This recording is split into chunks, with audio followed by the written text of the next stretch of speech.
Hello, this is ChickenboneJohn here, just to say a few words about these little Harmony Stella guitars. You may have heard the name Stella guitar. A lot of the old bluesmen used Stella guitars. Back in the 20s and 30s, the Oscar Schmidt company made Stella guitars, probably most famously Leadbelly's 12-string Stella guitar.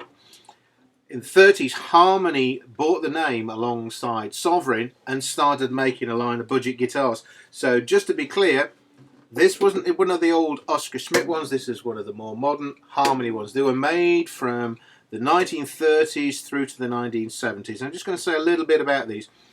The old Oscar Schmidt guitars are very rare these days and quite valuable. So don't get confused between the Oscar Schmidt and the Harmony Stella guitars. Stella was the budget name, budget line for Harmony. Just go over a few basics and a few variations and a few problems they've got. Okay, basic construction of these guitars really didn't change much over that long period of time. They're a small guitar, not really a 3/4. Some people call them a parlour guitar. The scale length is 24 1/4, not your 24 3/4 or 25 1/2 with a fender. So for a given string weight, they play a little bit sort of lighter. All solid woods. It's birch, front, back and sides. I don't know if it was a poplar or maple they used in the neck. Stained maple fretboard generally. Trapeze tailpiece, floating bridge, not glued down, just loose. 300 strip machine heads and the famous steel reinforced neck logo. The early ones weren't steel reinforced necks. They had quite a nice chunky V neck. So that's the basic guitar. Very skinny brass frets. It's a painted or stained fretboard. These markers are just sprayed on, stenciled on. Ladder brace, there's no X, it just goes straight across here. No bindings, it's just painted on.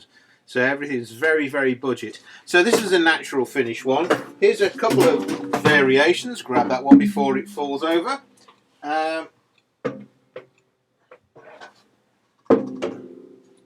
This is a tiger stripe. You can see why it's called the tiger stripe. Dark sunburst with this sprayed finish. And here's another one which is, I think they call this ivory. Some people call it banana burst. It's like a sort of mock fiddleback maple. It's a sort of yellowy colour, turned towards green. Interesting. This is probably one of the most common ones, but curiously, this is actually a Chinese copy. They made a limited number of these way back, around about 2000 or whatever, and it's a very, very close copy. I've had quite a few of them. The troubles you get with these guitars. Mostly commonly associated with the action. I've not had these with a bent neck. They always seem to keep the neck pretty straight. Here's a neck I've had out of one of these because I take a lot of necks out of these guitars. And you can see the little channel down the middle, that's a fixed steel reinforcement. On the older ones, they didn't have any reinforcement. Here's an old one. This is a 1939 one. It's virtually identical guitar, same construction. Everything's a little bit nicer and lighter. The Art Deco tailpiece, slotted headstock, and this has got the V-neck. Rather nice. They tend to sound a little bit more airy and woody. Excuse me while I just put that back in the stand. So they go for a little bit more money, a bit rarer. People often say, oh yeah, there's great slide guitar, when what they mean is it's got absolutely lousy action. So about 95% of these guitars, I take the neck out, steam the neck out, reset it, cut the dovetail to get a better action. So you've got a decent height at the bridge and a good break angle over the bridge so the strings don't slop about.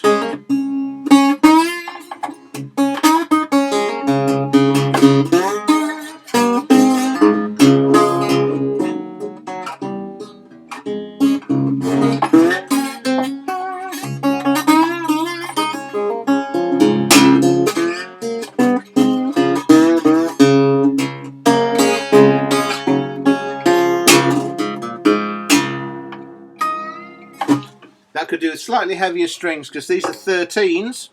It's tuned down into a detuning there, and because that short scale means they're a little bit looser and sloppier, so you can put quite heavy strings on these.